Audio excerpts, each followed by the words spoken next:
Hello everyone, welcome to a new video.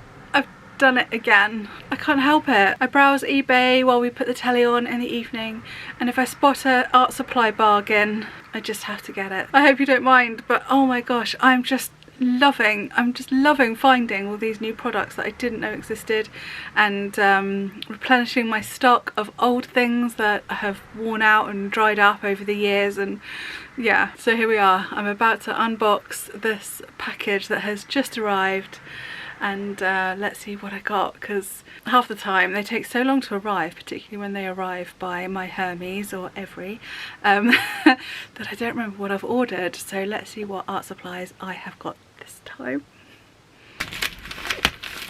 This is basically just covered in sellotape, this package. Ooh, it's a wooden box.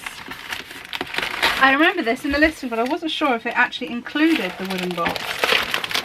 So this is more for my journaling. Oh, I like this box. Ooh. So my inspiration for these was, there's an artist on YouTube, a sketchbook artist, and I cannot remember her name off the top of my head, but she sometimes, sorry about the noise in the background, Merlin has come in. She sometimes uses these watercolor brush pens, and I just wanted to try some, and I think I've got something similar which might turn out to be the same. But my cousin very kindly bought me some Zig brush pens. Oh, they're here, I've just had them out. These ones, clean colour Zig, and I love these for lettering. They're exactly what I wanted them to be, but I did think they were a little small of a nib for actually sketching with, to fill in sort of larger pictures. So I was hoping, just judging by the thickness, yes, they are what I wanted them to be.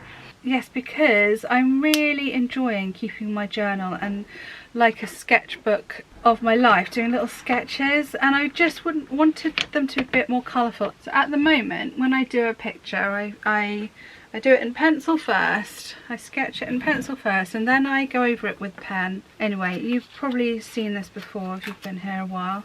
Here we are, here's an example. Just a little sketch of Mum and Dad's anniversary cake in the corner.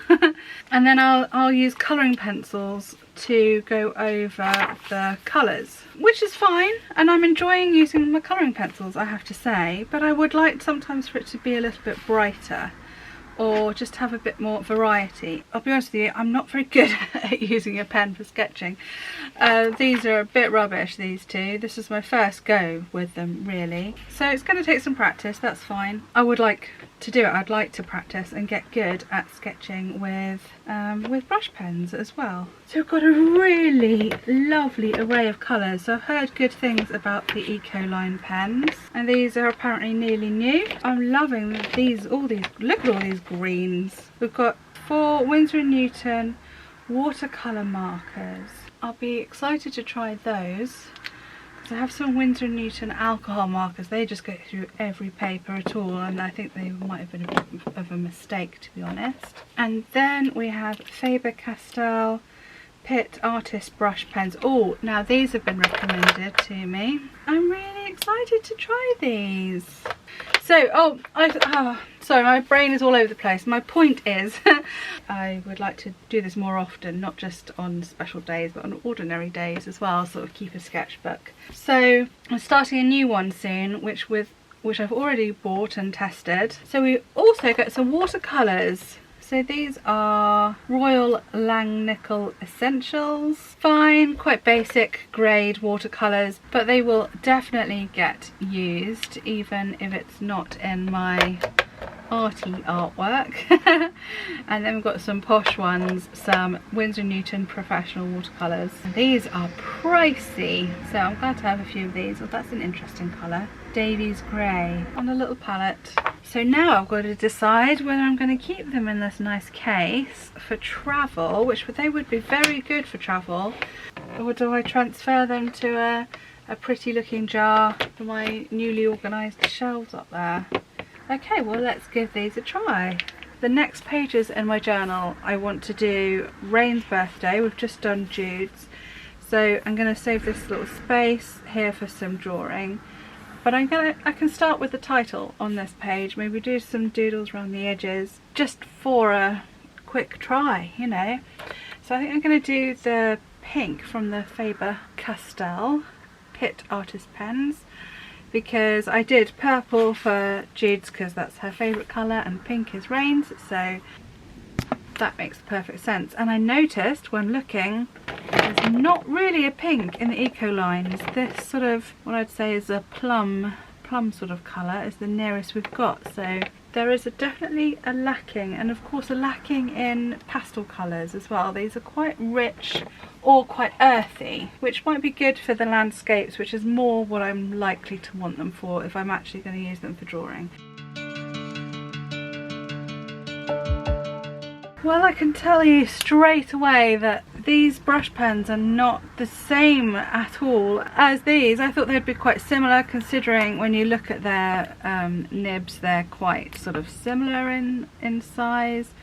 But no, there is very little movement to these. They're quite stiff and very difficult to get the thin, thick movement in the lettering. I mean, if you look at the one I did for Jude's birthday, so that was this pen, you've got some nice wide lines for the downs and some thin lines for the ups, and I have to say I do need to practice this.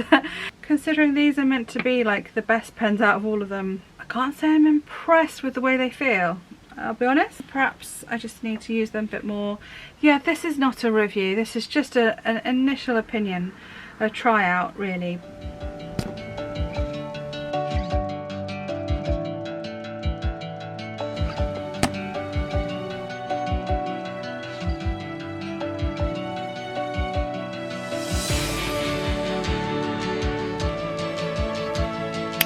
So yeah, I was saying these will be good for just drawing, just colouring pictures, sketches, doing sketches with them. These are going to be good for doing some nice swirly patterns. So look, it doesn't even quite fit in this space. This can't go back any further really. Oh, maybe it could a smidge.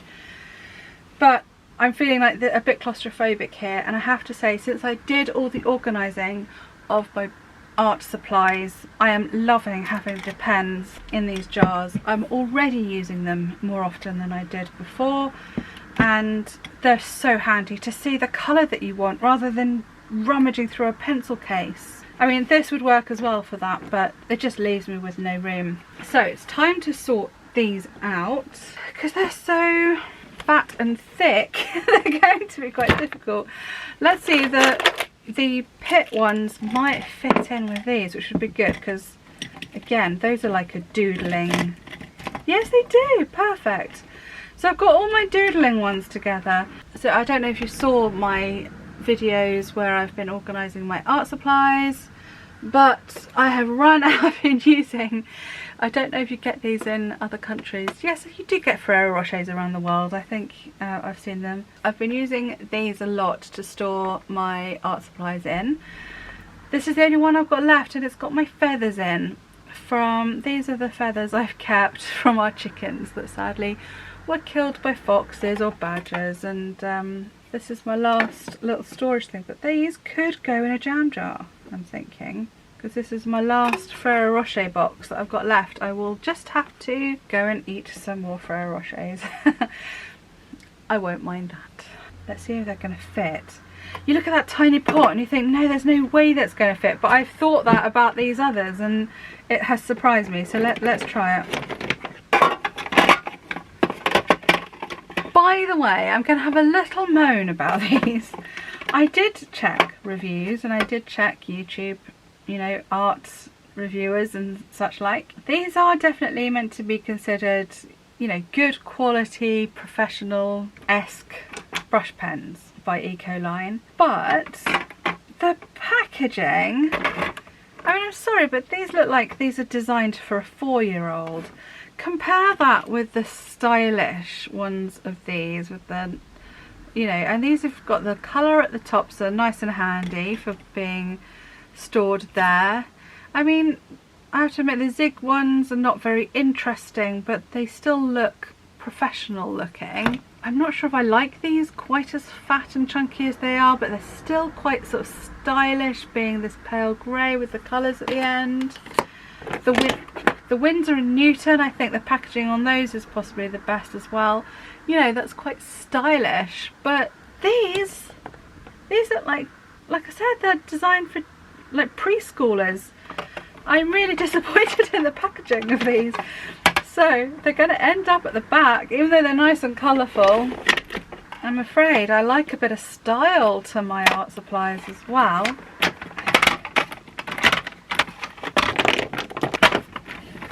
There we go, they fit perfectly. Well, almost perfectly. There's a little bit of space there. I'm happy enough with that. There we go. So what's left is the watercolour paints. So this is the case I've got for my watercolours at the moment. This isn't going to fit. Shall I just swap them over now? Oh my gosh, do you know what? I think I'm gonna go completely off plan and sort out my sort out my watercolours as well while we're at it. I'm gonna go get a podcast on.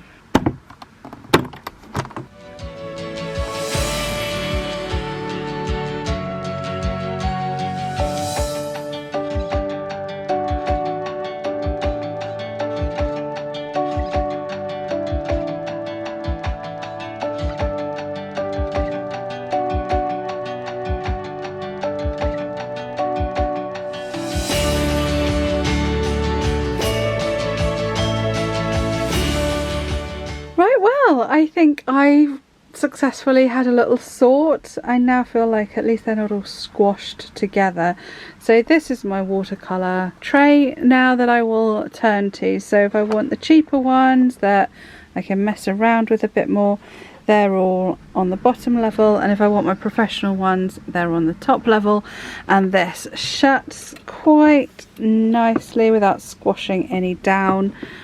And then what's left in this one is actually duplicate colours, so that I don't end up, I mean it'd be really annoying. I seem to have loads of Naples yellow just running 2 down medium way through, and you know, then I've got 2 on the go that I have to keep out all the time. So at least now I'm going to keep these nice and separate. At least this way, when it's used up, it can go in the bin and then I can get the next one out and we're not wasting space. There we are, a little explanation of that.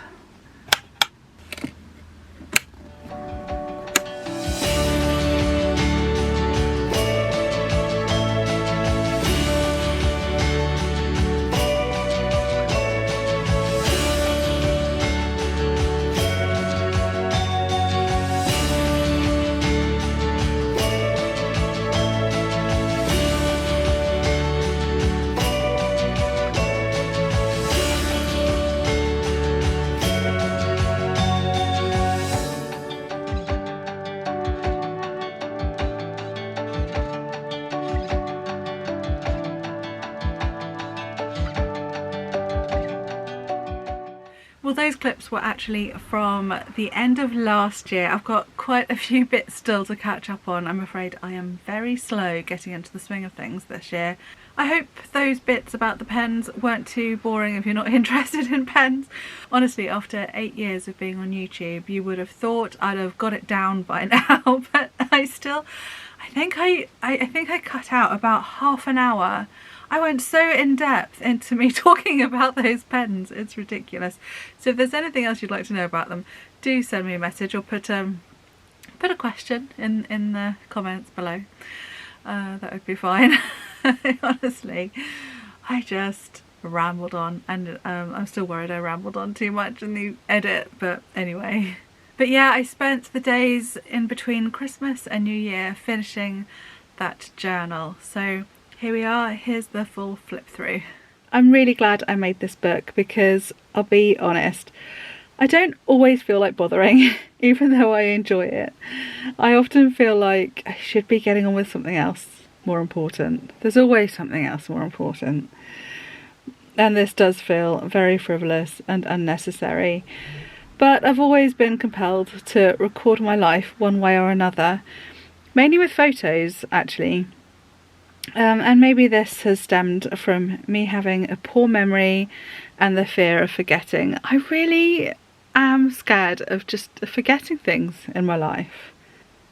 I also wanted to separate my recording of events in my diary from the writing I used to do there for my mental health, to help me organise my thoughts, to have a complaint, to sort of bring myself round to being more positive. I used to keep all those thoughts in the same place as where I recorded what was going on in my life. And I thought in later years I don't want to trawl through all the nonsense to find the bits about the holidays or the moments I wanted to remember. And so this journal began. I'd also seen illustrated journals where people include their sketches, and I loved the idea of trying that too. And I think my drawing skills did improve last year, simply from this extra practice. I also love the doodles, stickers and decorative tapes people sometimes use in their bullet journals. I do use a bullet journal, but it's very practical and plain, so I wanted to incorporate some of the decorative elements in here. And then also on top of that, I also use this as a type of scrapbook with memorabilia and ephemera of our days out, and the ticket stubs and the little bits of receipts, leaflets and things like that I like to keep. My only regret is that I didn't start this type of book until what is hopefully halfway through my lifetime.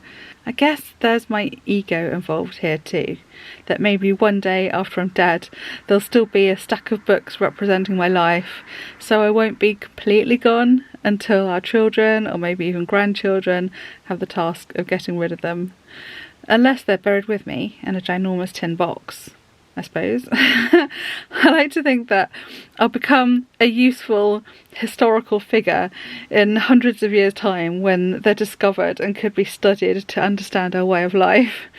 But of course, in this digital age, I won't be necessary at all. I won't be like Samuel Pepys or anything. I guess it's that somewhat childish desire to be famous, or at least important. Let me know in the comments whether or not you keep a diary or journal or memory book of some kind, and if so, do you think about what you might do when you're old? I bet I'm not the only one who likes to think they'll become a piece of historical research. or maybe you hate that idea. Why do you journal? Let me know. Anyway, I didn't mean for this to go down a bit of a morbid path. Even if it has no other use, I do think the book is pleasing to look at and gave me another opportunity to be creative while I made it. And when Rain looked through it at Christmas, she said she thought she hadn't done much in the last year, but now she realises she actually had. Even if you have no desire or possibly time to put something like this together, I do recommend you keep a list of moments or events you'd like to remember. I used to do this actually in my bullet journal, so you can look back on them at the end of the year, particularly if you're one who feels a bit down at that time. If you know you dwell on things like you didn't move house like you wanted, or get that job like you wanted, or do that thing that you wanted, you can then see in front of you all the things you did do, like the fun day out at the beach, the barbecue with friends, the Mother's Day roast dinner, probably things at the end of the day that are more important anyway.